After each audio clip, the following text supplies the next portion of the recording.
Bueno, muy buenos días a los 15 participantes que están por Zoom. Ya se irán incorporando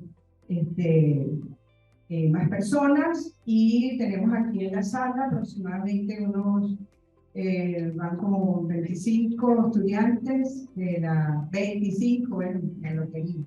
Van ya 25 estudiantes acá de la Universidad Católica de Guayana para los que están conectados. Este es otro de los conversatorios que está organizando la Dirección de Extensión Social Universitaria y la Coordinación de Sustentabilidad Ambiental. Y en esta oportunidad tenemos el tema el cambio climático y sus efectos en la Amazonía venezolana. El tema del cambio climático es ese gran tema que por muchos todavía no internalizado, entendido, comprendido, que es una espada de Damocles que tenemos todos a nivel del planeta como una de esas grandes consecuencias de la acción del hombre a lo largo de los últimos 70 años, 72 años, desde la segunda mitad del siglo pasado, por esa uso desmedido de los combustibles fósiles, ¿no? Y otras consecuencias de otras causas. Entonces, hoy tenemos a dos personas que podemos decir que son dos de los más grandes representantes que tenemos a nivel nacional. Uno está en Venezuela, que es Alejandro Álvarez, y Iván está en Argentina, venezolano, y luchando cada uno dentro de sus organizaciones por el cambio climático. Alejandro Álvarez es licenciado en Biología, es doctor en Ecología de la Universidad Central de Venezuela. Ustedes han visto por allí y conocen una de las ONG de mayor reconocimiento a nivel nacional y a nivel internacional también, como lo es Clima 21, Ambiente y Derechos Humanos. Y bueno, del Observatorio Venezolano de Derechos Humanos Ambientales. Es un profesional de muchísimos años de experiencia en el desarrollo de programas socioambientales en el marco del desarrollo sostenible, con énfasis en el diseño, ejecución y evaluación de programas educativos. ¿Quién mejor que Alejandro para dirigirse a estos chicos principalmente de la Cátedra de Ecología, Ambiente y Sustentabilidad, y todas las personas que también están conectadas por Zoom? Y esa parte educativa para la concienciación pública en temas de gestión ambiental, responsabilidad social empresarial, gestión de riesgos socionatural, gestión integrada del ambiente. También fue por muchos años profesor en educación ambiental y desarrollo sostenible. Y tiene varias actividades de divulgación, como el propietario del blog Foro, el propietario del blog No Te Ambiente, y también tanto Alejandro como Iván forman parte de las organizaciones que conformamos la Alianza Climática, la Alianza para el Cambio Climático de Venezuela. ¿Okay? Entonces, bueno, no los detengo más y vamos entonces a escuchar a Alejandro. Se oye un retorno que dificulta la comprensión del audio. Pero puede ser el propio computador. Bueno, Alejandro, puedes entonces iniciar tu presentación. Voy a hacer un paneo para que vean a los asistentes.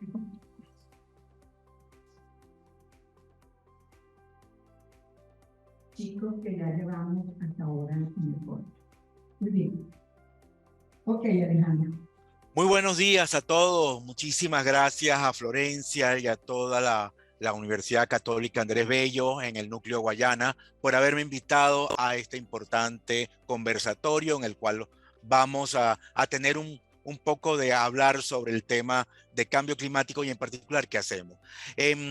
Cuando la profesora Florencia Cordero me preguntó qué nombre le ponía a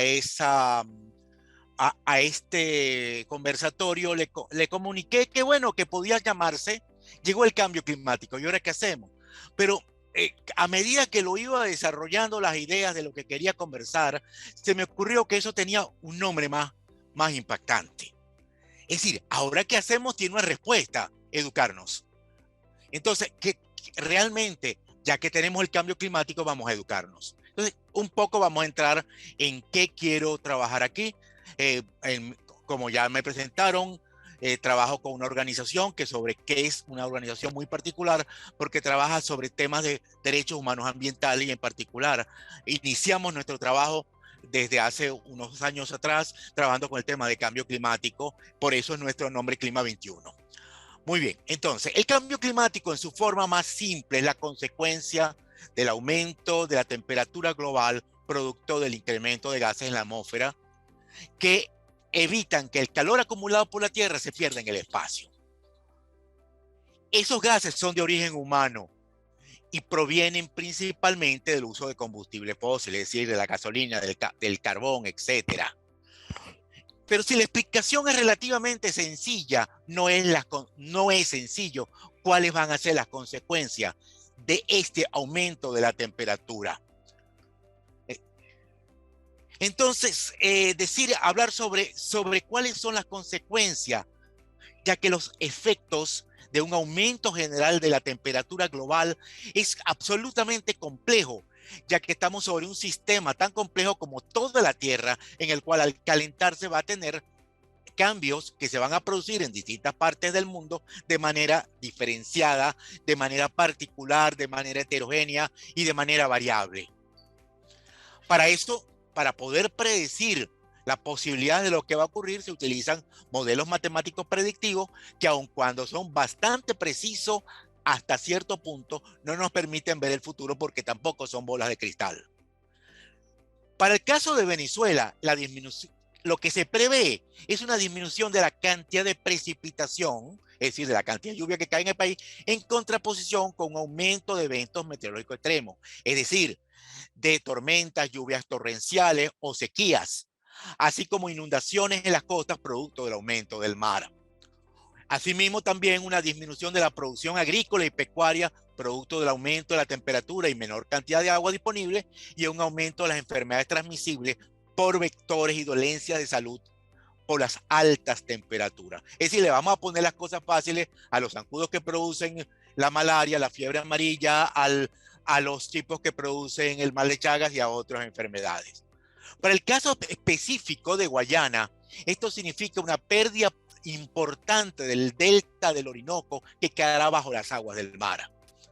También una disminución de las lluvias, por lo que se producirán problemas con la agricultura y la producción hidroeléctrica, así como una expansión de las enfermedades tales como las transmitidas por vectores, malaria particularmente en el caso de Guayana, y zoonosis. Vamos a pararnos un momentito en el tema de los zoonosis.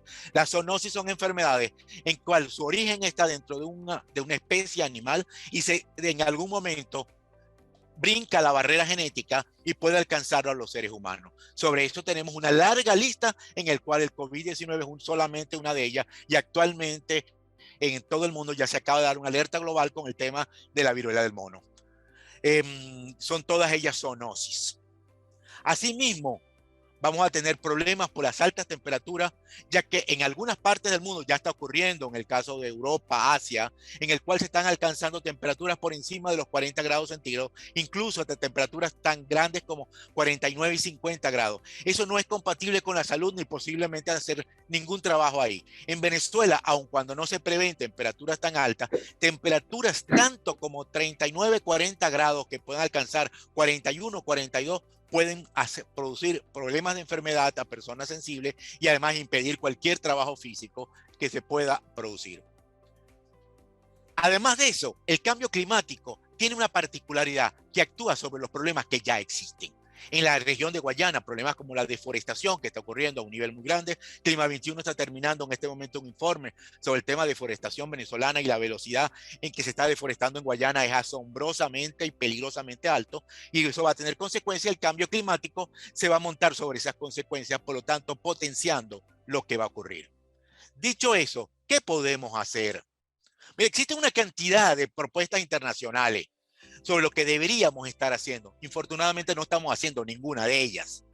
Venezuela es un país, a pesar de que no contribuye de manera significativa con la producción de los gases que generan el efecto invernadero, que a su vez va a generar el cambio climático, pero eso no significa que no vamos a ser afectados. Por eso debemos prepararnos para reducir los daños sobre la población, es decir, adaptarnos al cambio climático. Como país, ese proceso debería ser un proceso de planificación nacional en que todos pudiéramos participar y cuyo fin sería el establecimiento de un plan nacional de adaptación al cambio climático. Eso es lo que está establecido en los compromisos internacionales asumidos por el Estado venezolano y está previsto en la Ley de Gestión Integral de Riesgos Socionaturales y Tecnológicos del 2009. Pero hasta ahora eso no ha sucedido. Es decir, lo que estaba previsto que debería ocurrir en poco tiempo en esa ley no ha pasado. ¿Y entonces qué hacemos? La única respuesta a estas preguntas son educarnos y organizarnos. Y organizarnos para actuar. Educarnos es para mí el elemento más importante en este momento. Presupone aprender cómo el cambio climático va a afectar a nuestras familias, a nuestro trabajo y en especial a nuestros hijos, porque el efecto cambio climático va a tener, ya está ocurriendo, pero va a tener elementos mucho más intensos sobre la generación que en este momento está comenzando a crecer.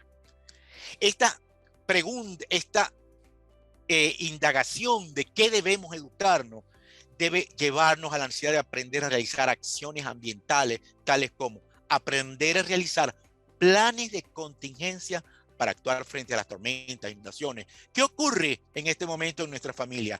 ¿Qué es lo que está alrededor de nuestra familia? Hay inundaciones, el río Orinoco está llegando a alto, las precipitaciones están en algún momento en elementos muy altos. Deberíamos aprender eso. ¿Y qué deberíamos hacer? ¿Cómo actuar frente a ello? El segundo, debemos aprender a usar de manera inteligente y responsable el agua que tenemos disponible, porque va a haber cada vez menos, incluyendo aprender a proteger las fuentes. ¿Cuáles son las fuentes de agua que tenemos disponibles? ¿Dónde están? En el caso de Guayana, son claras. Eso es el 80% de todo el agua dulce que hay en todo el país. Y en este momento, por el efecto de la minería ilegal de oro, se está destruyendo todo eso. Deberíamos buscar la manera de cómo aprender a proteger esas fuentes de agua. El tercero, es necesario aprender a conocer y a proteger los ecosistemas naturales cercanos que pueden ayudar a evitar los daños del cambio climático y contribuir con nuestra economía, nuestra salud y nuestra prosperidad. Es decir, ¿cómo lo vamos a hacer? ¿Qué es lo que tenemos? ¿Cuáles son los ecosistemas? Hay que aprender a esos ecosistemas en este momento. Y depende de las posibilidades, capacidades e intereses, también deberíamos ser capaces de aprender a producir alimentos de manera climáticamente inteligente. Esas son las cosas que debemos aprender. Transversalmente a ese proceso educativo debemos ir más allá y junto a ello rescatar la educación de Venezuela, que está en una crisis profunda. Imagínense en un país donde durante más de 2 años la mayoría de los jóvenes y niños de este país no han tenido clases, o si las han tenido han sido enormemente deficientes. También debemos garantizar que esa educación sea de calidad, y el elemento más importante, debemos garantizar que toda niña tenga educación de calidad. Si hemos aprendido a eso, el próximo paso es organizarnos. ¿Organizarnos para qué? Organizarnos para actuar. ¿En qué? Primero, trabajar con nuestra familia, nuestra comunidad y el lugar de trabajo para poner en práctica lo aprendido. Lo segundo es hacernos fuertes como organización de la sociedad civil. Sí, organizarnos como sociedad civil para poder exigir a los gobiernos que actúen de manera responsable frente al cambio climático. Finalmente, es muy importante constantemente evaluar lo que estamos haciendo para poder mejorar y evolucionar junto al cambio climático. Es un proceso educativo continuo y circular. Aprendemos, ponemos en práctica, evaluamos, volvemos a poner en práctica. El cambio climático está aquí. El cambio climático ya está afectando el mundo. El cambio climático ya es la principal amenaza del mundo. Vamos a aprender a trabajar junto a la naturaleza para poder adaptarnos y evolucionar frente al cambio climático. Muchísimas gracias a todos ustedes. Muchísimas gracias, Alejandro. Voy a rescatar algunos aspectos que dijiste para tener y lo echamos para el examen de la semana que viene. Ok, bueno, entonces, en conclusión, lo que plantea Alejandro es que, bueno, el cambio climático ya está aquí y lo que tenemos que actuar. Si bien nosotros como país no contribuimos significativamente a esas emisiones de gases de efecto invernadero, pero tenemos que prepararnos y que el Estado ha debido haber desarrollado desde el año 2009, cuando se sancionó la Ley de Gestión Integral de Actuación ante los riesgos socionaturales, el Plan Nacional de Mitigación y Adaptación al Cambio Climático, y todavía no lo tenemos. Desde el 2009, lo que está haciendo ahorita el gobierno es una ley, planteando una ley al cambio climático. Entonces, él plantea qué hacer. Primero, los planes de contingencia, usar de manera inteligente el agua, proteger los ecosistemas, aprender a producir alimentos con todas estas circunstancias, ¿okay? El rescate de la educación en Venezuela, pero el rescate de una educación de calidad, pensar en las niñas, que son las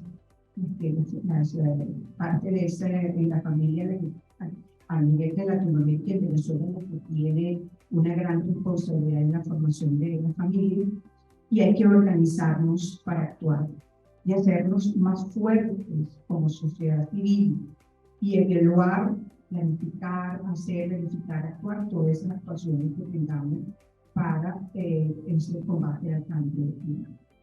Muchísimas gracias, Alejandro, por tu intervención. Y bueno, ahora vamos a darle paso a Iván León García. Iván, ¿puedes compartir pantalla? Sí, perfecto. ¿Me escuchan?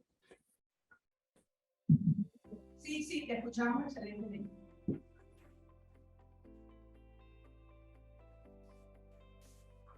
Ok.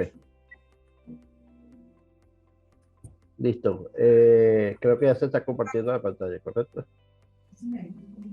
Iván, no te voy a presentar, así que nosotros, disculpa el lapso. Bueno, Iván León García es licenciado en Administración de Empresas. Tiene un programa radial interesantísimo, es un productor y conductor de los programas de radio Aquí el Ambiente y Algo Más, y Más Acciones, Más Planeta, de la radiocomunitaria.com, www.radiocomunitaria.com, y Radio Mix Latina. Y ese programa de radio viene en el 2016 y principalmente temas relacionados con ambiente y cambio climático. Tiene una maestría en estudios ambientales y tiene un diplomado de posgrado en base a herramientas en gestión integral en cambio climático.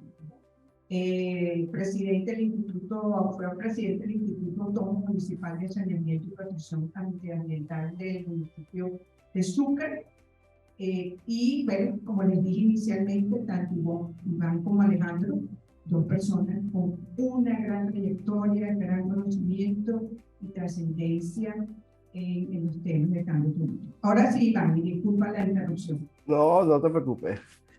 Bueno, primero que nada, darle las gracias a la Universidad Católica por haberme invitado junto con Alejandro a este conversatorio de un tema que dejó de ser ya una fantasía, como decían muchos políticos o muchos gobernantes. Es una realidad que se viene viendo desde hace muchos años. Simplemente se ha dado la espalda. Y además darle las gracias a Florencia porque, bueno, estuvo ahí tratando de ver cómo armamos un nombre. Y bueno, Alejandro fue muy acertado con sus palabras. Y a mí me tocó si se quiere, la parte más delicada, ¿no? Las comunidades. Alejandro hizo un bosquejo muy acertado sobre el tema del cambio climático, sobre el concepto del cambio climático. Como bien sabemos, esto es un fenómeno natural que simplemente se ha acelerado por las acciones de nosotros los seres humanos, la especie humana. Y bueno, me toca hablar sobre nuestras comunidades amazónicas ante la crisis del cambio climático. Primero tenemos que entender por qué las comunidades amazónicas, a pesar de estar en Guayana y no estar en el estado Amazonas, porque pertenecemos al bioma amazónico. ¿Sí? Venezuela tiene una parte de Venezuela, junto con 9 países, 8 países más, forman lo que llamamos el bioma amazónico. Entonces, bueno, nada,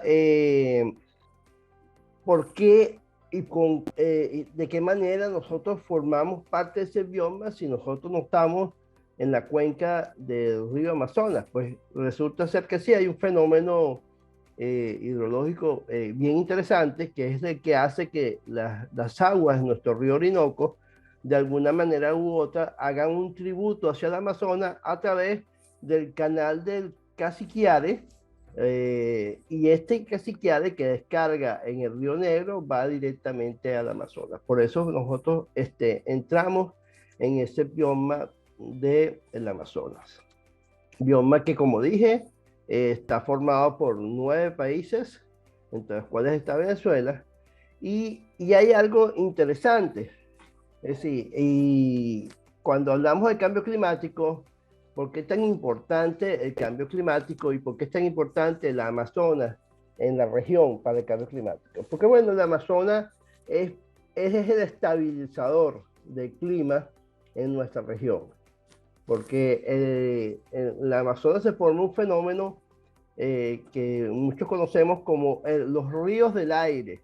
Los ríos del aire forman todo este conjunto del Amazonas, pero que ha sido poco a poco destruido a través de esos 8 o 9 países en que están involucrados, a través de la intervención del hombre, y ha traído como consecuencia un aceleramiento de fenómenos atmosféricos en toda nuestra región, en toda la región de Sudamérica. Incendios donde jamás habían incendios, inundaciones extraordinarias donde nunca habían habido inundaciones, y sequías donde pues había un control en los suelos.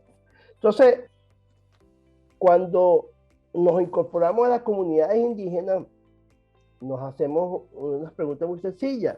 Si ¿cómo hacemos que lo decía Alejandro, cómo hacemos para adaptarnos o para adaptar a las comunidades indígenas a nuestro cambio climático? Y bueno, a primera había que visualizar que los componentes básicos para tener una vida saludable y feliz, que es tener agua limpia, y efectivamente ya eso ya no lo estamos teniendo en nuestra Amazonía.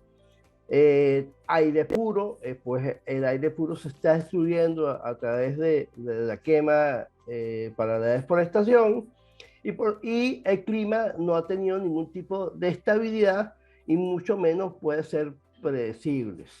Esto conjunto de cosas han traído consecuencias que las llamamos un caos atmosférico dentro de nuestras comunidades amazónicas. Pero aún hay esperanza. Esa es la gran interrogante que nos tendríamos que hacer. Bueno, vamos a ver a través del tiempo qué es lo que realmente nos está afectando y si realmente aún hay esperanza. La minería ilegal, que como bien sabemos, está radicada y establecida en la Amazonía venezolana, como pueden ver en la imagen superior. Estas zonas que están en Colorado, pues son las zonas que están determinadas con una minería ilegal, que además están protegidas por el Estado. Minería ilegal que ha traído consecuencias en las comunidades indígenas porque ha tenido desplazamientos en algunas de ellas, Otras comunidades indígenas, por supuesto, han aliado se han tenido que aliar con estos grupos, en algunos casos grupos irregulares, para poder sobrevivir dentro de lo que siempre ha sido su territorio. Y esta minería, pues, al estar protegida por el Estado, deja en una situación de desprotección a nuestras comunidades territoriales, que todas las décadas que han estado protegiendo estos bosques. La destrucción de la minería no tiene ningún efecto regulatorio ni en Venezuela ni en alguno de los otros países donde está el bioma amazónico. Y esto, con esta minería, se crea lo que llamaríamos una dicotomía entre la explotación y la conservación. Simplemente la única forma de poder atender a esta dicotomía sería tratando de recuperar forestalmente las zonas que han sido altamente transformadas. Lo decía muy bien Alejandro, en Guayana la aceleración en el tema de deforestación ha sido cada día mayor y ya está llegando a su punto de no retorno.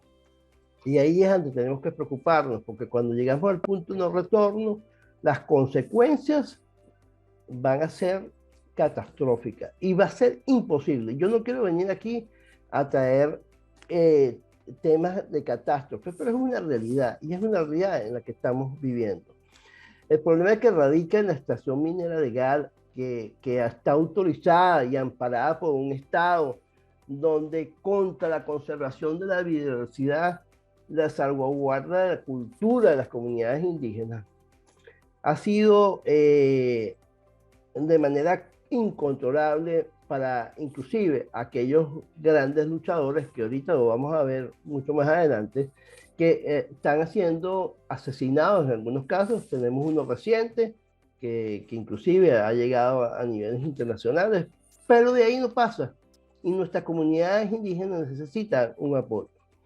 Y el apoyo, pues lo tenemos que hacer desde estas organizaciones como Clima 21, como la Universidad Católica en su extensión guayana, y hay muchas otras organizaciones que están trabajando día a día para de alguna manera u otra crear un mecanismo de adaptación al cambio climático, de adaptación a esta situación de minerías ilegales que simplemente no cumplen ningún tipo de rigores o estándares ambientales y que lo que hacen es cada día incrementar la migración masiva de estas comunidades y crean más bien asentamientos permanentes con construcciones de infraestructura nada sostenibles. Y a esto le tendríamos que agregar lo que llamamos la ruta de Mercurio, que aunque en Venezuela aún todavía no existen mediciones concluyentes sobre lo importante o el impacto que hace el mercurio sobre las fuentes de agua que tenemos, se hablan de cifras de 6 de cada 10 pescados consumidos en estas regiones tienen niveles de mercurio superiores al máximo permisible por la salud. Esto es como que un daño silencioso que va produciendo en cada uno de estos sectores de nuestras comunidades, por lo cual debe ser atendido de manera inmediata.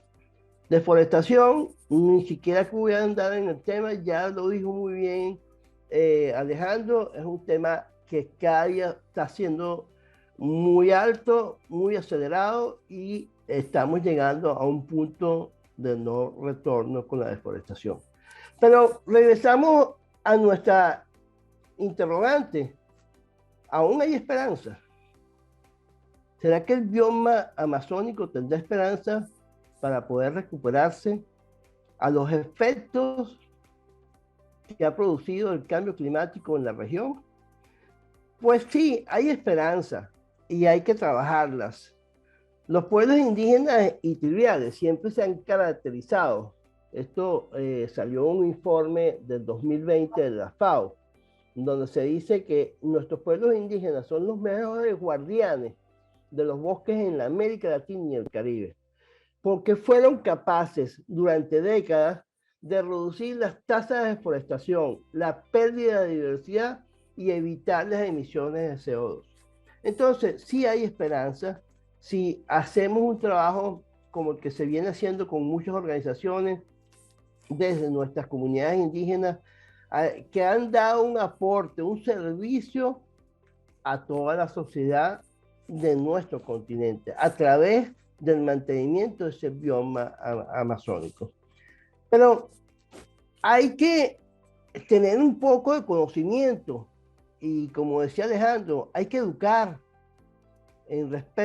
con respecto, ya que se me pasó, con respecto al tema de la Amazonia. El metabolismo que tiene esta selva es increíblemente perfecto. Definitivamente la Amazonía tiene un metabolismo altamente productivo, donde se ha determinado que entre 500 y 700 toneladas de biomasa suelen estar en una hectárea de nuestra Amazonía.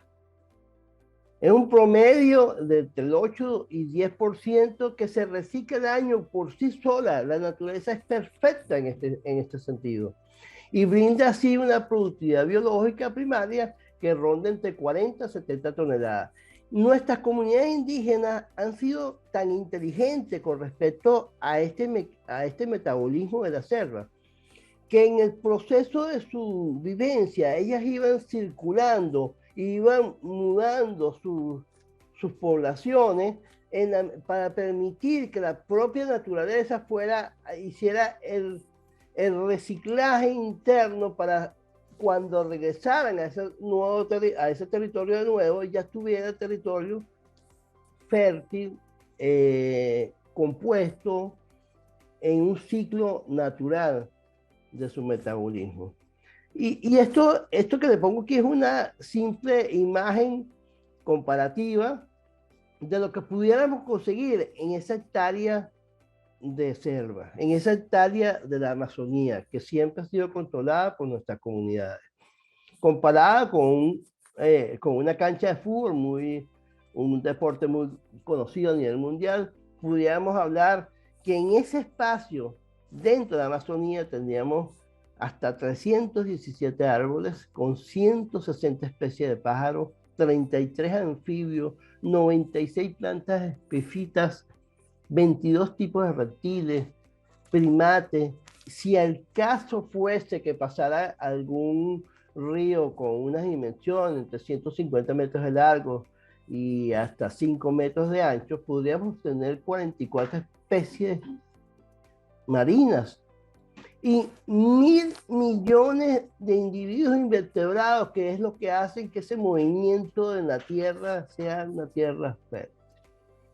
Y por esa razón sí tenemos esperanza. Por esa razón sí debemos empujar a las esperanzas con nuestras comunidades indígenas. Debemos agotar todos los recursos para que nuestras comunidades indígenas puedan sobrevivir y enseñar al resto de las comunidades la razón de la vitalidad de esa región.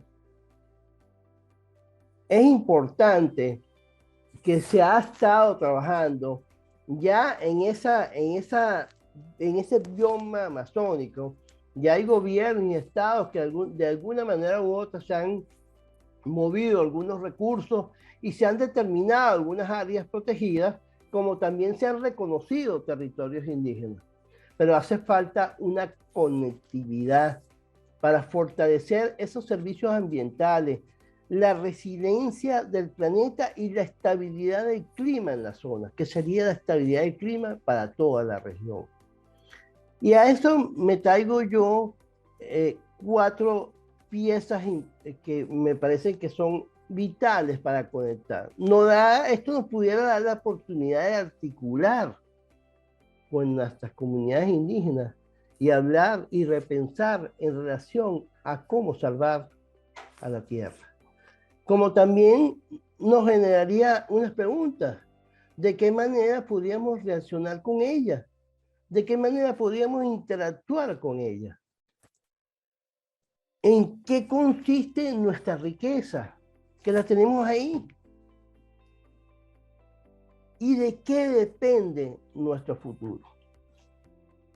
Esa interacción, esa conectividad que pueda tener la sociedad con todas nuestras comunidades indígenas van a ser vital para la recuperación de nuestra Amazonía.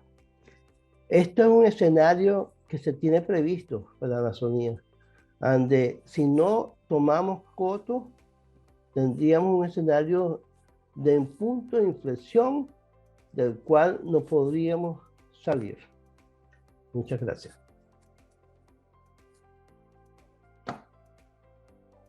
Muchísimas gracias, Iván. Muchísimas gracias por tu presentación, tanto la Alejandro como la tuya. Bueno, realmente nos pone de frente ante esta realidad que tenemos en nuestra Amazonía venezolana. Rescatando un poco en síntesis lo que planteaste, ¿no? Actualmente tenemos la denominada triple emergencia planetaria, que está conformada por la crisis del cambio climático, la pérdida de la biodiversidad y todo lo que está vinculado con la contaminación. Por cierto, el informe del Foro Económico Mundial hace aproximadamente un mes sacó que los 3 grandes problemas que azotan a la humanidad son: la primera es el hambre. Estamos perdiendo la batalla contra la pobreza, Entonces, el primer gran problema mundial es la pobreza. El segundo hace referencia, primera vez que sube a los 3 primeros puestos de esos graves problemas que afectan a la humanidad, es el cambio climático. Y la tercera, la crisis del agua. Mire que la pandemia no está dentro de las 3 y tampoco está en las guerras, porque lo consideran que la pandemia estuvo hasta el año pasado, pero ahorita es el cambio climático y la crisis del agua. Que deben tener, o sea, que deben contar nuestras comunidades amazónicas, ¿no? Las comunidades amazónicas requieren, como todos, de agua limpia, de aire puro y de un clima estable. Pero que hay muchísimas organizaciones a nivel nacional y a nivel mundial trabajando para promover medidas de adaptación al cambio climático. El cambio climático no se puede evitar, pero entonces lo que hay que desarrollar esas medidas de adaptación. Que tenemos un daño silencioso generado por el mercurio y todas las consecuencias que trae el mercurio. La gran deforestación que hay hizo referencia principalmente a nuestra Amazonía venezolana con producto de las actividades mineras al sur, ¿no? Esperanza, sí, hay muchísimas esperanzas y eso es lo importante, ¿no? Pero hay que actuar ya de manera conjunta, en organizaciones, en el Estado, en la sociedad civil. Hizo mucha énfasis, y recuerdo aquí el profe Antonio Sega que nos está pidiendo mucha referencia a las soluciones basadas en la naturaleza. Es aprender de la relación de la comunidad indígena con la naturaleza. Esa relación que tienen ellos con la naturaleza, que eso nosotros debemos aprender, ¿no?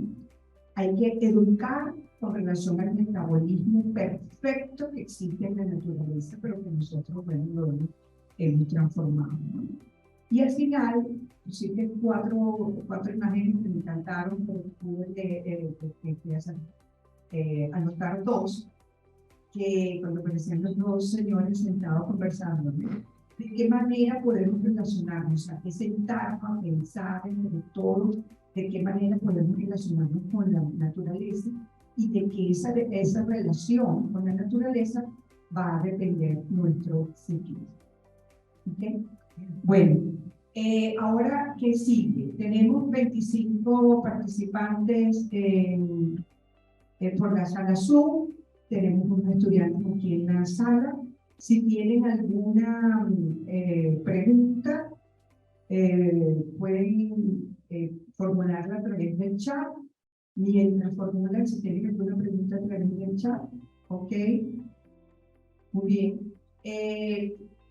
Yo la semana pasada le hice ahorita hay un foro con los estudiantes, y yo les hacía una pregunta.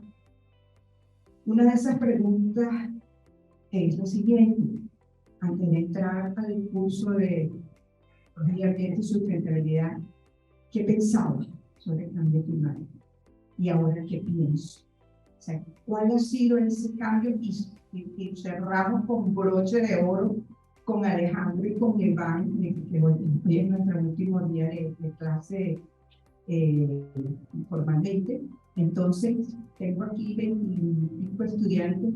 Quiero que me hagan una relación. ¿Qué pensaba antes del cambio climático y ahora qué piensa? Vamos a ver quién dice, quién se atreve. Vamos a ver. Adrián. ¿Quién dijo miedo? Un aplauso para Adrián.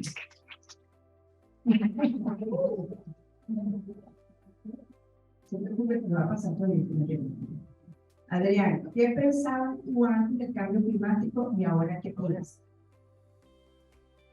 Bueno, yo como persona soy considerado alguien que estuvo preocupado por el cambio climático, pero no me había dado cuenta antes de empezar las clases qué tan grave o qué tan complicado era afrontarlo, ya que yo pensaba, por ejemplo, bueno, sé que la deforestación es algo grave para el planeta, pero no podía pensar cómo el cultivo, formas de arar la tierra, también liberaba de cierta forma dióxido de carbono para poder dañar el ecosistema. Así que también me di cuenta de muchas alternativas que antes yo ignoraba, cómo poder cambiar el estilo de vida para yo ser una persona más, que ayude más al planeta, como diferentes ejemplos que hemos visto en clases. Y creo que el principal cambio que he visto fue que, bueno, que antes no veía la gran problemática que era el cambio climático como la veo ahora.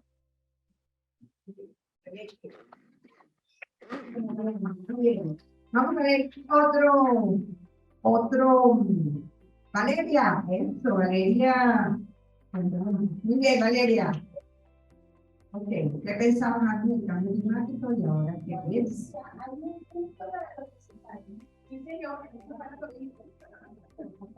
Sinceramente, antes no pensaba nada del cambio climático.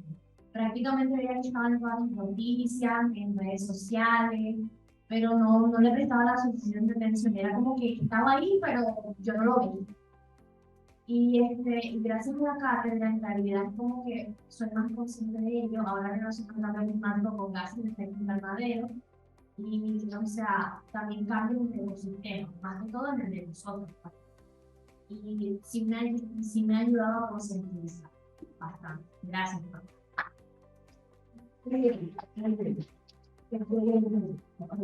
Bueno, no lo voy a asustar más. Está ahí. Bien, ya lo vemos. ¿Alguna pregunta de los que estén en la sala Zoom? Me gustaría saber qué repercusión tiene el consumo de mercurio en la salud. Esta pregunta la hace Erlich. No entendeo muy bien. Bueno, buenos días, felicitaciones a los ponentes del equipo organizador de Guayana, conferencia bien fundamental y argumentada. Alejandro, ¿podrías comentar en tu perspectiva cuáles serían las principales medidas de mitigación y adaptación a implementarse en Guayana ante los efectos adversos del cambio climático? Fran, vamos a darle pase a Alejandro. ¿Escuchaste bien, Alejandro? Sí, claramente. Las medidas más o menos yo las coloqué de manera sencilla, pero tienen que ver cuáles son los efectos previstos. Los efectos previstos es una disminución de la cantidad de lluvia caída, un aumento de la temperatura y para el caso del delta, un aumento del nivel del mar que va a generar inundaciones. Estamos hablando de que en un tiempo relativamente largo, pero ya comenzando desde este momento, un tercio completo del delta desaparecería. Cuando estamos hablando de un tercio del delta desapareciendo, y vamos a utilizar eso como ejemplo, quiere decir que todas las comunidades, cultura que está ahí en esa zona, desaparecería de manera prácticamente total. ¿Qué estamos hablando? ¿Cuál sería la medida de adaptación? Hay que pensar que junto con la comunidad guarao, ¿qué hacer? Junto con las comunidades criollas, ¿qué hacer? Eso va a implicar movilización de comunidades a otro sitio, porque no solamente es que van a quedar algunas partes, digamos, bajo el agua, sino ya desde este momento, algunas zonas van a empezar, el agua del río Orinoco se va a salinizar, es decir, se va a hacer salada. Al hacerse salada, ya no se puede utilizar para consumo humano. ¿Qué hay que hacer? Hay que cambiar personas. Imagínense la complejidad que implica medidas de adaptación en ese tipo. Si va a llover menos en la zona central, en la zona, perdón, del Alto Caroní, va a haber menos cantidad de agua que baje hacia todo lo que es Guri. Por lo tanto, la posibilidad de una disminución de la producción eléctrica, que ya tenemos bastantes problemas con ella, va a ser real. Además, en ese proceso, adicionalmente a eso, deforestación, esas embalses van a estar afectados por cada vez mayor cantidad de sedimento. En algunas partes, sobre todo hacia la zona central de Bolívar y la zona oriental de Bolívar, donde hay zonas agrícolas y pecuarias, esas zonas agrícolas y pecuarias van a estar afectadas por menos cantidad de lluvia. Para cada caso hay que crear un plan de adaptación. Es un plan de adaptación que implica cada situación, pero además pueden haber tormentas e inundaciones más grandes. Hay que crear planes de contingencia, no solamente para Ciudad Bolívar, que siempre está en riesgo de inundación, sino hay que crear planes de adaptación para todas esas comunidades pequeñas, tanto del lado de la ribera derecha como izquierda del Orinoco. Estamos hablando de la ribera izquierda del Orinoco, que ya da para los estados Guárico, Anzoátegui, Monagas y por supuesto el Delta. ¿Qué implica para Tucupita un aumento del nivel del agua más tormenta? La posibilidad muy grave que en algún momento se inunde del todo.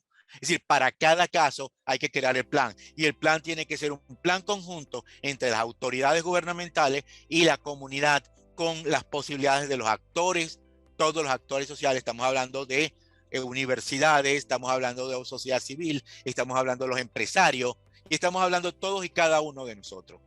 Es complejo, pero hay que comenzar a trabajar con cada caso, caso por caso. Gracias.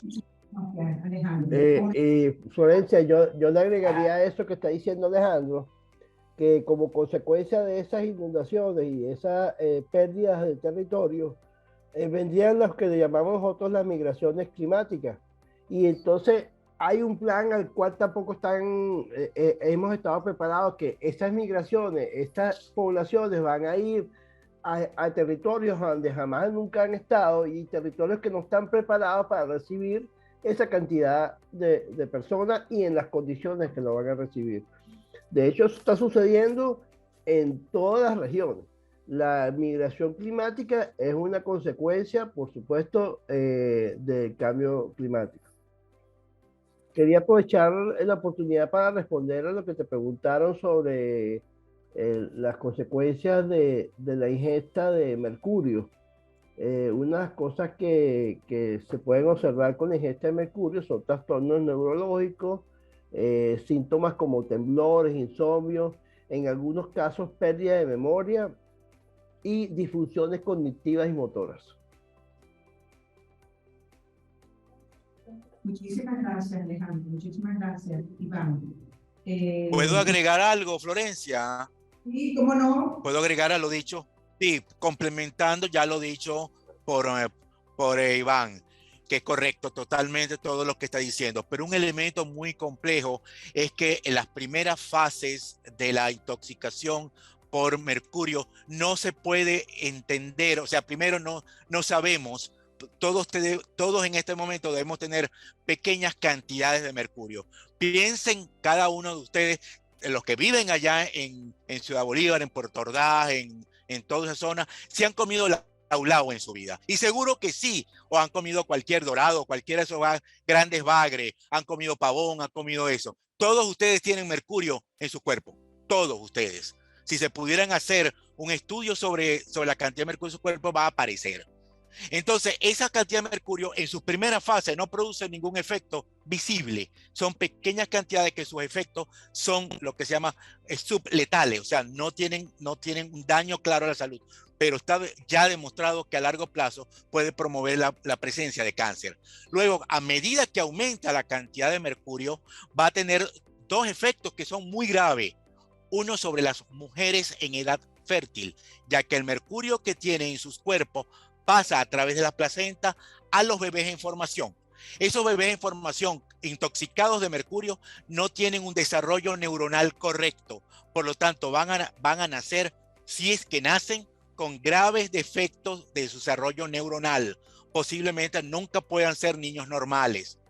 Eso está ocurriendo y está ocurriendo en Guayana desde hace mucho tiempo. Hay algunos datos no confirmados desde el punto de vista médico, pero sí dentro de asociaciones que trabajan con temas con respecto al espectro autista y otros elementos, de una cantidad desproporcionada de niños con problemas neuronales en toda la zona, desde la zona del alrededor de las minas al sur del Callao, hasta recientemente me lo comentaron totalmente al oeste en el municipio cedeño del estado Bolívar. Asimismo, ese segundo efecto va a ir incrementando, y el incremento mayor es la enfermedad de Minamata, cuando está a un nivel muy grande. Si la universidad tiene la posibilidad de poder conseguir, y es posible conseguirlo, después a Florencia le digo cómo conseguirlo, una película que se llama El fotógrafo de Minamata, se las recomiendo que todos ustedes la puedan ver. Es sobre, por cierto, que es con Johnny Depp, el famoso actor del Piratas del Caribe, que actúa como el fotógrafo real que le enviaron a hacer el reportaje sobre la situación de un pueblo en Japón llamado Minamata, donde ocurrió una de las mayores intoxicaciones de mercurio en el mundo. Si usted tiene la oportunidad de ver esa película y si es parte de esa asignatura que llevas tú, Florencia, sería extraordinario. Después yo te puedo comentar dónde la puedes conseguir allá mismo en Guayana. Entonces, se lo recomiendo. Muchas gracias. El fotógrafo de Minamata. Muchísimas gracias. Claro que sí, Alejandro, cuando tengas la oportunidad, nos las envío. ¿Algún otro comentario?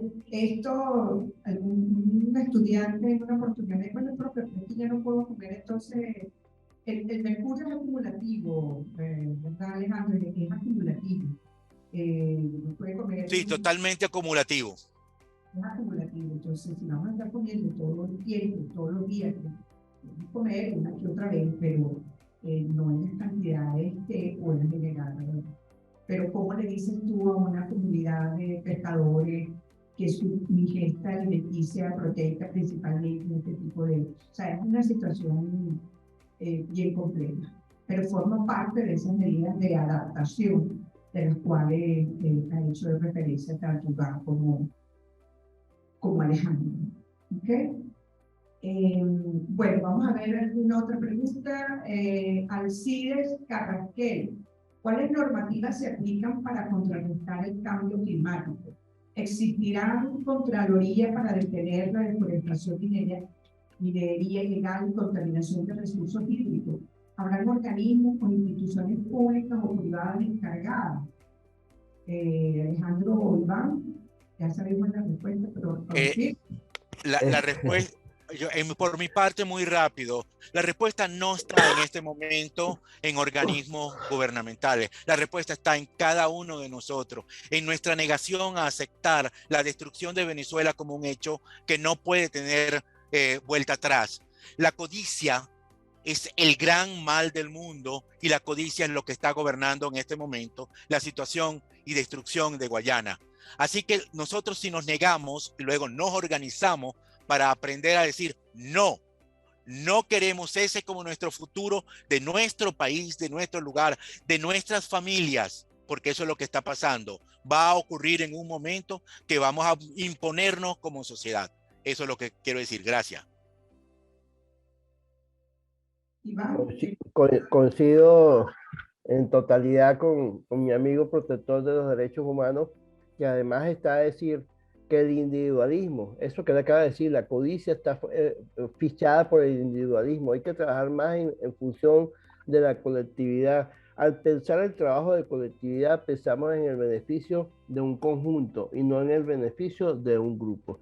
Y efectivamente no existen organismos realmente funcionables en el Estado venezolano que de alguna manera u otra pudieran estar regulando o trabajando en función de esto. Han hecho todo un circo con el tema del cambio climático, lo han visto como una moda, pero es simplemente un circo. No han habido acciones realmente verdaderas que tengan la intención de poder hacer planes de adaptación y planes de mitigación para apoyar a la comunidad en general en contra con respecto al cambio climático. Muchísimas gracias, Iván. Por eso lo importante de la parte educativa, por eso lo importante de que la sociedad civil se organice, que la sociedad civil pueda decir alto hasta acá. Por eso también lo que les decía inicialmente, hay una gran cantidad de organizaciones de la sociedad civil que están luchando como Clima 21, con más acciones, más planeta, llevando esa acción educativa para poder entonces, porque la acción en Venezuela debe provenir principalmente del Estado, como política pública. Les estoy diciendo que en el año 2009, por Dios, desde el año 2009 ha debido haberse aprobado el Plan Nacional de Mitigación y Adaptación al Cambio Climático desde el 2009 y todavía estamos esperando. Entonces, ¿qué podemos hacer nosotros y junto a otros para poder entonces impulsar estas acciones, estas medidas de adaptación y mitigación? Por cierto, una pregunta para los muchachos, que yo lo he dicho mucho, se lo han planteado muchísimo antes. Esas medidas de mitigación y adaptación, ¿cuál es la principal medida de mitigación que nosotros como individuos, como sociedad civil, como estudiantes, como organización, con todo este problema que tenemos al sur del Orinoco, con la minería, cuál pudiera ser una de esas principales acciones que nosotros pudiéramos entonces desarrollar?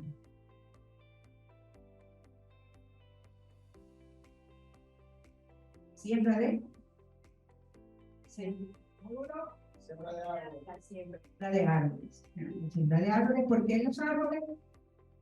Porque los árboles absorben el dióxido de carbono y emiten y generan el oxígeno, ¿verdad? Muy bien. Muy bien. Bueno, ok. Otra pregunta, vamos a ir finalizando. ¿Cuál es el papel fundamental de las comunidades indígenas en la Amazonía para contrarrestar el efecto del cambio climático? Bueno, un poco lo que dijo Iván, las acciones basadas en la naturaleza, ¿sí? Nosotros también tenemos que aprender de los indígenas, acciones basadas en la naturaleza, que poder entonces tomar esas medidas de mitigación y adaptación. A eso, Florencia, a eso habría que agregarle, si quieres, podríamos agregar los pueblos indígenas con sus conocimientos, con sus ocupaciones tradicionales, tienen un papel excepcional que desempeñan en la acción climática y que abarcan tanto en las medidas de adaptación al cambio climático como en las medidas de mitigación de sus efectos. Sí, esas políticas de transición que se puedan articular entre las sociedades y nuestras comunidades indígenas van a ser vitales para poder hacer la adaptación y la mitigación del cambio climático.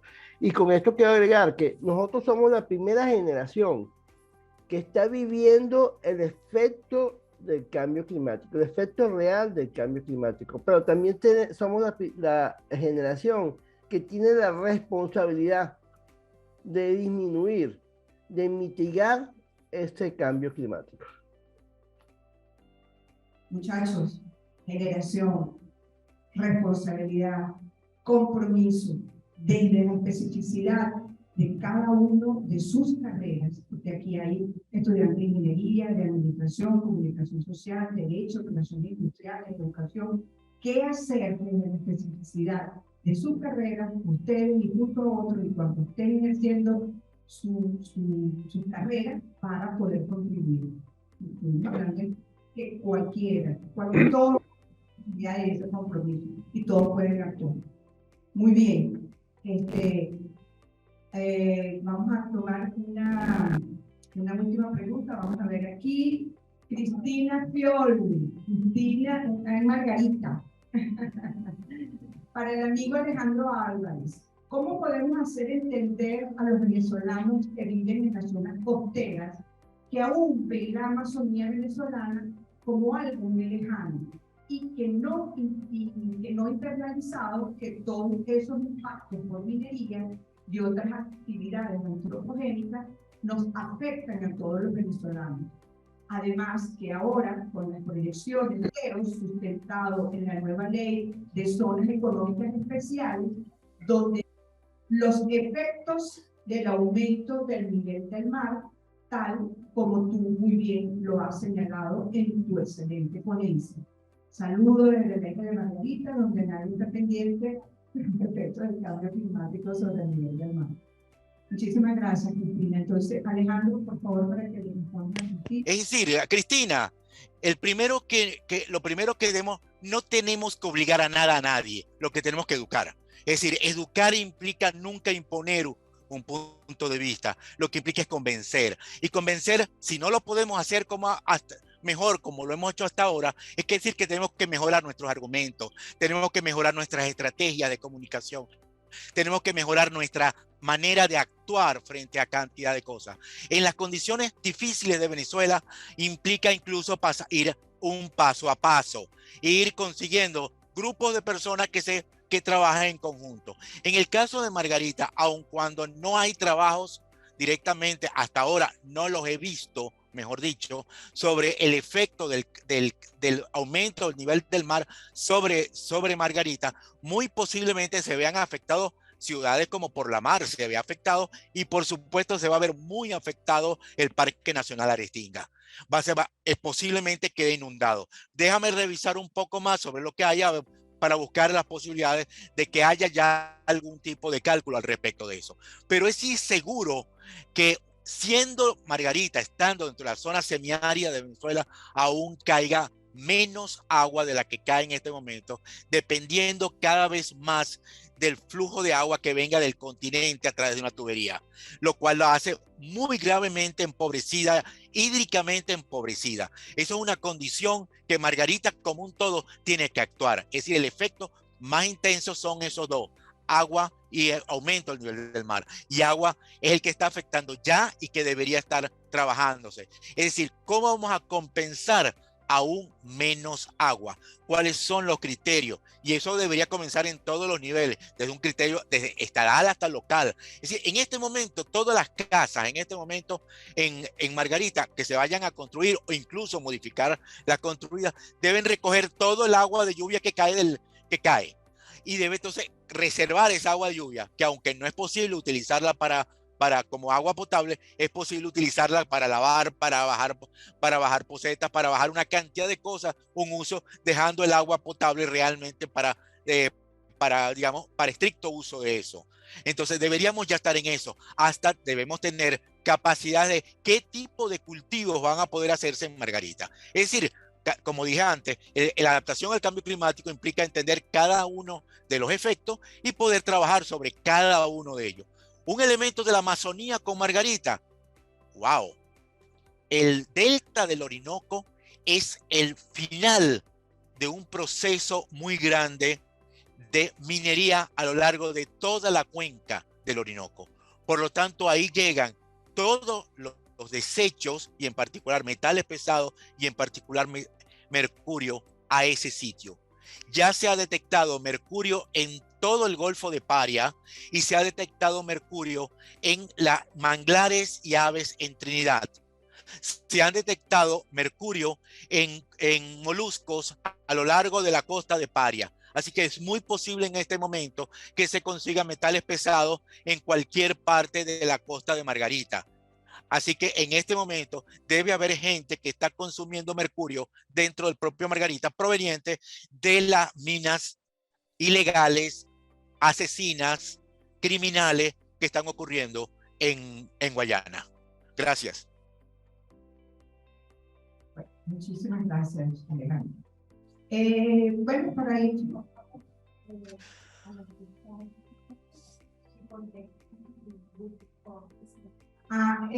Por favor, se les acaba, cuando están conectados, por favor contesten el Google Form para evaluar el evento, si son tan amables.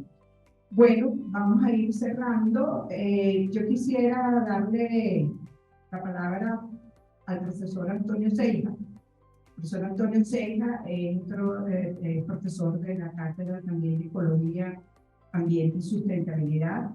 Y es bueno, Ceja es un ícono aquí en la OCAP Guayana en todo lo que tiene que ver con los temas de ambiente y sostenibilidad. Entonces, bueno, como tenemos aquí estudiantes, están conectados por Zoom, entonces unas palabras de aliento, de cierre ante el tema del cambio climático. Buenas. Bueno, primero saludos a todos. Oye, qué bien, no me había volteado, hay bastante gente, ¿no? ¿Cómo se ve que es obligante? Felicitaciones por sus ponencias, verdaderamente nos llenan de mucha inquietud, ¿no? Hablar del problema climático igual es complejo, ¿no? Pero yo creo que estamos empezando por donde debemos empezar. La educación, y después la educación. Yo creo que por ahí debemos empezar. Todavía sí, hay muchos estudiantes que dicen, no, yo tuve que agarrar ambiente, yo te estoy potentando obligando. Y hay mucha gente que las rodea de paso, que incluso son los mejores después, porque claro, cuando un muchacho que le toca en tercer semestre, que todavía, bueno, en tercer semestre todavía no está como muy enterado de qué es lo que quiere, a veces resulta ser que un estudiante de, sobre todo comunicación social, que agarra materia en el sexto, pero ya en el sexto ya tiene otro criterio, la cosa es. Y hay que, por supuesto, felicitar a la gente de educación por cuestiones de ellos, no, de su currículum, entran en el octavo. Entonces, claro, entran en el octavo, se cobran después los requisitos de tercero. ¿No? O sea, pero yo creo que ahí está el detalle, ¿no? Y lo que yo siempre digo, no hay que ser ecologistas, no hay que ser ambientalistas, no, vale.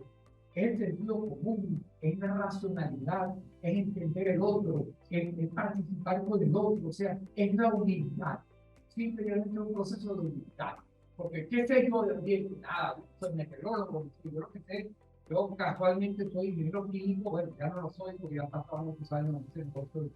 Sé 4 cosas de química y 4 cosas de la molécula, entonces trato de ver cómo la molécula por el cambio climático es muy fácil, porque es que el CO2 es la molécula más sencilla que existe, el CO2 es el villano de la cosa, ¿no? Aunque yo como químico, cuando me hablan de los combustibles fósiles, yo digo que es un negocio, ¿no?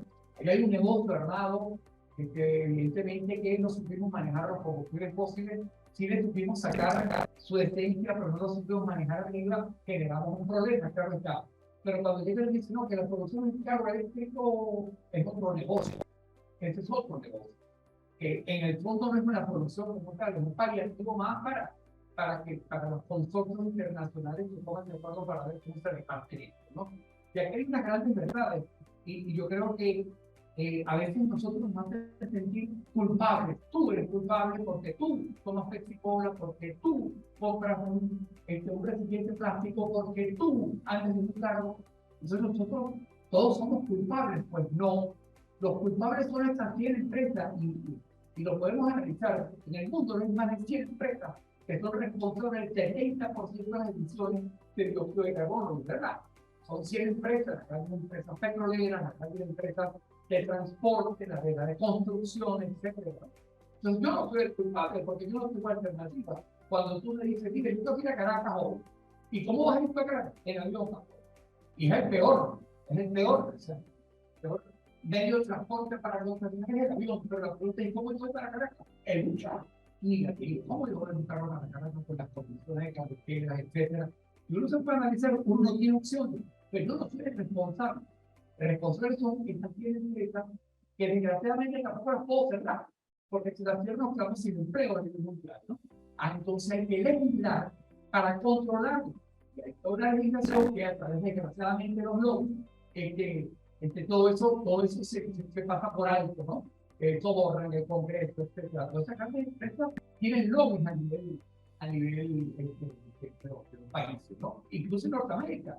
Ese cuenta el caso norteamericano, cuando estaban los Bush, igualmente que el petróleo era a la vista de la cosa, ¿no? Cuando vino ¿cómo se llama? Obama, entonces no, tumbaron el Trin 2 aquel, era un Trin 2 que venía de Alaska, o sea, todo es un negocio, todo un negocio. Entonces lo importante no es, yo creo que como cuando dicen, ¿cuál es la mejor energía o la peor energía? Yo diría que no es peor ni mejor energía.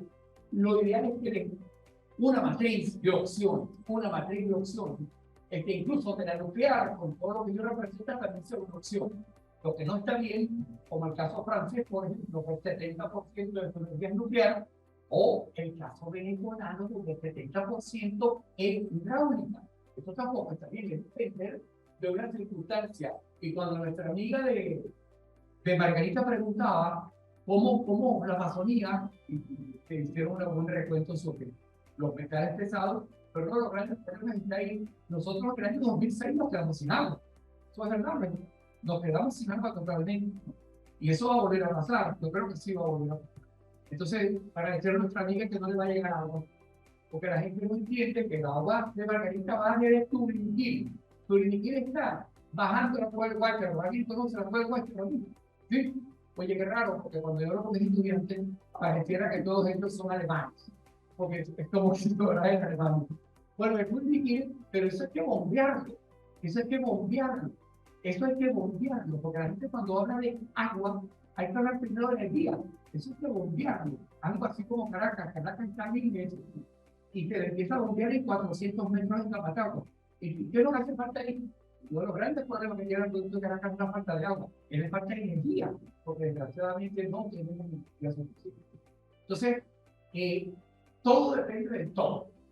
O sea, es una cosa, y por eso es que los equipos tienen que ser multidisciplinarios. Yo soy químico, ella es geógrafo, ella es ejecutadora, y tú, ingeniero industrial. Gracias. Bueno, muchísimas gracias, profe Antonio, por ese cierre. Muchísimas gracias a todos los que hasta este momento han estado conectados y todos los estudiantes y todos los presentes en este conversatorio de los efectos del cambio climático sobre la Amazonía. Iván, Alejandro, rápidamente un cierre y unas palabras para estos chicos que se están formando y son el futuro, no solo de Venezuela, del país, hay muchos de Venezuela del país, muchos de ustedes son ciudadanos y futuros globales. Unas palabras de cierre para estos chicos, Iván, después Alejandro. Bueno, primero que nada, darle las gracias nuevamente a la Universidad Católica y su extensión Ciudad Guayana, a todo el profesorado del área de sostenibilidad, que sé que están haciendo un trabajo importantísimo dentro de las comunidades indígenas. Y mi mensaje está más ligado a la parte educativa y divulgativa. Es algo a lo que me dedico día a día a través bueno, de esa herramienta que tenemos hoy en día, que son las redes sociales, a través del programa de radio. Y bueno, y está más decirle que yo formo parte de la Red Internacional de Promotores de ODS. En la actualidad formo parte de la directiva de esa red internacional y a través de eso estamos impulsando en cada uno de nuestros territorios del continente latinoamericano eh, todo el impulso hacia la educación ambiental y sobre todo empujando al acuerdo de Escazú, acuerdo que tenemos que seguir luchando para que sea aprobado por Venezuela y algunos otros países que se han negado al mismo, porque esta es la oportunidad que le da a la sociedad civil a conocer de fondo, de lleno, todas las problemáticas ambientales que se estén haciendo. Es vinculante para el tema del ambiente y es la posibilidad que tienen los ambientalistas que han sido perseguidos durante décadas en todos nuestros territorios. Creo que es importante pues que podamos hacerle un uso a este acuerdo de Escazú. Pido a la Universidad de Educar que visualice un poco esto e introduzca esta base informativa de Escazú a los estudiantes y conozcan un poco a fondo sobre lo importante que es tener el acuerdo de Escazú y que Venezuela sea parte del mismo. Gracias. Muchísimas gracias, Iván. Alejandro. Primero que todo, muchísimas gracias a la Católica Andrés Bello por esta oportunidad. Doy muchísimas gracias a Iván por haber traído a esto el tema del acuerdo de Escazú, de la necesidad de que todos impulsemos para que Venezuela apruebe, ratifique el acuerdo de Escazú. Y estoy seguro que si yo le pido a algunos de los que están ahí que levanten la mano de qué es el acuerdo de Escazú, me asombraría si alguien levantara la mano. Porque una de las cosas que ha ocurrido es que nos han escondido esa posibilidad. No nos han dado la posibilidad de decir, oye, como país, como pueblo, como persona, como ciudadano, quiero tener la capacidad de opinar sobre eso. No, nos los negaron. Así que doy gracias por haber incluido. Lo otro, mira, doy gracias a esos estudiantes, a los estudiantes que están ahí sentados en algún momento viendo, oye, ¿qué hago yo para pasar esta materia? Pero, oye, edúquense. Es lo que pueden hacer. Y edúquense mucho más que aprendan lo que necesitan para ir a conseguir un trabajo. Edúquense para entender lo que está pasando. Edúquense para no ser la persona, la oveja que la llevan para cualquier parte, porque las personas ignorantes son las personas que las llevan a otra parte. Realmente el futuro de Venezuela en una buena parte está en Guayana. El futuro de Venezuela sustentable, no el futuro de Venezuela en la destrucción de la codicia del oro. Está un futuro sustentable. Si ocurre la minería en un futuro, sea una minería responsable, realmente responsable. Y no edúquense para no creer en la mentira de la minería ecológica.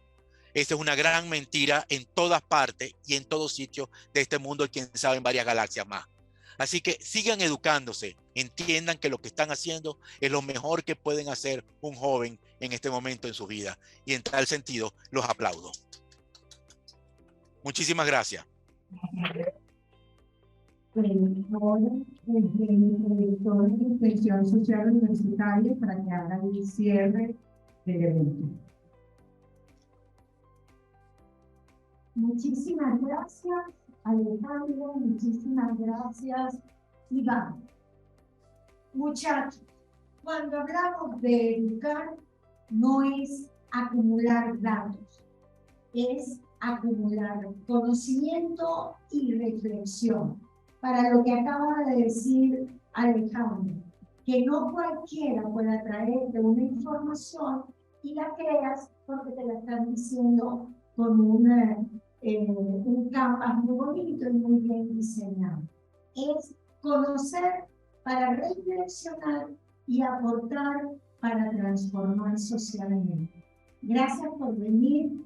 Posiblemente hagan el clic en octavo semestre de todo lo que hemos hablado el día de hoy. Igual ahí es también un momento importante. Por otro lado, estén pendientes de las redes sociales. La profe Florencia y yo estamos montando un canal de YouTube para todo lo que tiene que ver con el tema de Amazonía. Gracias, profesor Seiza, por seguir siendo un ícono de lo que es formar a nuestros jóvenes y a nuestros estudiantes de hoy, de antes y de mañana. Gracias entonces a toda extensión social y quiero agradecer a Diana, nuestra asistente estrella del día de hoy. Gracias entonces a todos ustedes que estuvieron en pantalla y seguimos conectando.